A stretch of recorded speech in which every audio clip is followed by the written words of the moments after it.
Blessings, brothers and sisters. I have another word to release, and the name of this word is called lifeboat. And I had a dream, and sometimes my dreams are like anime cartoons, and I was in a boat with Jesus. He was in front of me, and I couldn't see his face, but I knew it was him. I just got a glimpse, and I knew it was him. I felt it, and he had like a head wrap on, like a scarf, and we were in a wooden boat, and we were in a scene kind of like Titanic.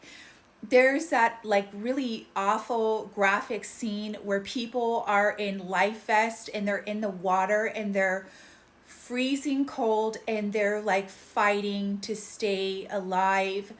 And so he was in front of me, and it was like an old wooden boat. So he was on the first bench and I was behind him, and he was in the center and I was on the right hand side of him. And so like I wasn't cold though.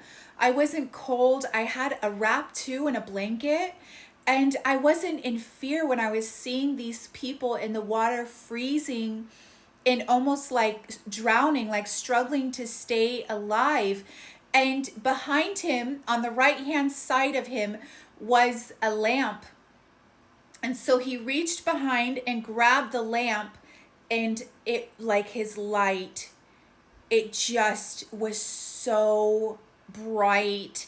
His light was so bright from this lamp that he was holding.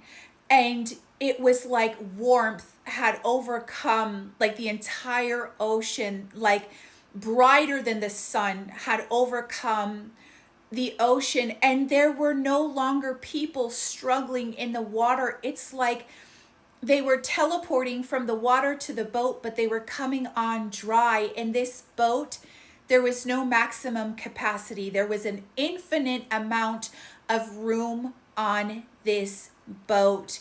And so what this dream had represented was the Lord is answering our prayers. We may be in environments where it feels cold, like we see a lot of fear, we see others in fear, but the light of Christ is going to guide us to peace.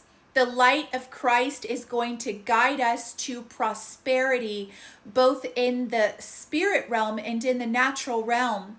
And so as these people were coming on this boat, they were teleporting, like the light just provided every single thing that we needed.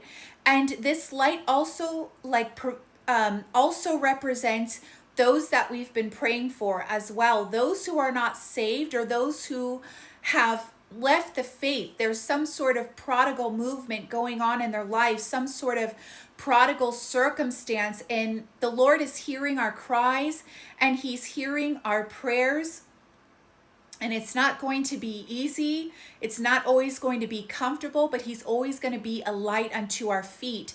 And so the scripture that the Lord has impressed upon my heart is very popular, beautiful scripture. It's Psalms 119, verse 105.